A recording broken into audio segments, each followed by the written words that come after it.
মানুষের মুন্ড যদি সেখানে দিয়ে থাকে সেটা তো আমার কাছে খুবই বেদনাদায়ক। কেন যে কোনো একটি মায়ের সন্তান এখানে আনা লাগছে, তার মুন্ড ছেদন করা লাগছে, এবং আমি মনে করি আমার সেবা পূজা অর্চনায় যেন এরকম কোনো দিক আমি খুঁজে আজ পর্যন্ত পাই নাই যে মাকে এইটা দিলে পর মায় খুশি হবে। হয়তো উনি স্বপ্নাদেশ পেয়েছেন, অথবা যে কোনো কারণে ওনার মনে হয়েছে যে পঞ্চমুন্ডু দিয়ে এটি তৈরি প্রতিষ্ঠা করা উচিত, বেদি স্থাপন করা উচিত।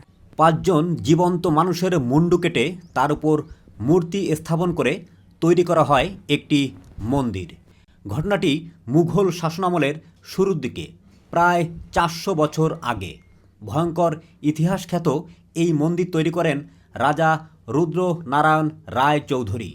এমন নিষ্ঠুরভাবে মন্দির তৈরির কারণ জানা না গেলেও ইতিহাস সাক্ষী দেয়, রাজা রুদ্র নারায়ণ মন্দির তৈরি করতে গিয়ে তখনকার সময়ের নিম্নবর্ণের 5 জন হিন্দুর মাথা কেটে তার উপর কালী মূর্তি স্থাপন করেন।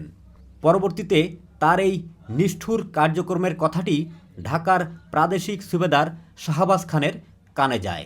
তিনি রাগান্বিত হয়ে রুদ্রনারায়ণকে মৃত্যুদণ্ডের রায় দেন। হাজার হাজার মানুষের সামনে রাজাকে বাঘের খাঁচায় ঢুকিয়ে দেওয়া হয়। কিন্তু রুদ্রনারায়ণ সাধারণ কেউ ছিলেন না। তিনি খাঁচার মধ্যে বাঘের সাথে লড়াই করে বাঘকে মেরে ফেলেন।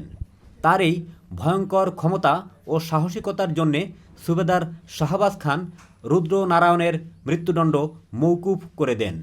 এতে অবশ্য রুদ্রনারায়ণ তার ইগোর কাছে হার মানেননি। তিনি লজ্জিত হয়ে জমিদার বাড়িতে আর ফিরে না গিয়ে ছেলে নরোত্তম নারায়ণ রায়কে জমিদারিত্ব দিয়ে সন্ন্যাস ব্রত নিয়ে ভারতের কাশী চলে যান। সেখানেই তিনি মৃত্যুবরণ করেন। কালের সাক্ষী 400 বছর আগের এই মন্দিরটি রয়েছে পিরোজপুর সদর উপজেলার রায়েরকাঠি গ্রামে।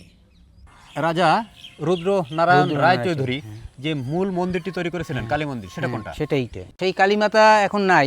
এটা 71 একবার নষ্ট হয়েছে, পরে যখন বাবরি মসজিদ ভাঙে সেই সময় একবার নষ্ট করেছে, পরে আমরা এটা আবার সংস্কার করেছি। আমরা ইতিহাস থেকে যেটা জেনেছি, উনি এই মন্দির তৈরির পূর্বে নিম্নবর্ণের 5 জন হিন্দুর মাথা, 5 জন মানুষের না, মানুষের মাথা ইতিহাস তো এটা বলে না, মানুষের মাথা একটি, কিন্তু অন্যান্য যেমন বেজি আছে, সাপ আছে, এইগুলা মানুষের মাথা একটি, নিম্নবর্ণের একটা মানুষের মাথা। আচ্ছা, এটা কেন নিয়েছিল, কি মনে হয় আপনার? এইটা উনি কেন করছিল, হয়তো মন্দির প্রতিষ্ঠা উনি স্বপ্নাদেশ পাইছে, বা অন্য যে কোনো কারণে হয়তো করছে উনি।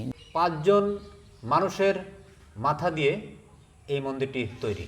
এটা আমিও এইভাবেই শুনে আসতেছি বা শুনতেছি। মানুষের মুন্ড যদি সেখানে দিয়ে থাকে সেটা তো আমার কাছে খুবই বেদনাদায়ক। কেন যে কোনো একটি মায়ের সন্তান এখানে আনা লাগছে, তার মুন্ড ছেদন করা লাগছে, এবং আমি মনে করি আমার সেবা পূজা অর্চনায় যেন এরকম কোনো দিক আমি খুঁজে আজ পর্যন্ত পাই নাই যে মাকে এইটা দিলে পর মায় খুশি হবে। এই কালী মন্দির প্রতিষ্ঠার ইতিহাস যেমন চমকপ্রদ, তেমনি চমকপ্রদ এই মন্দিরে রাখা দক্ষিণ এশিয়ার সবচেয়ে বড় কোষ্টি পাথরের একটি শিবলিঙ্গ, যা 400 বছরেরও বেশি সময় ধরে অবিশ্বাস্যভাবে সুরক্ষিত।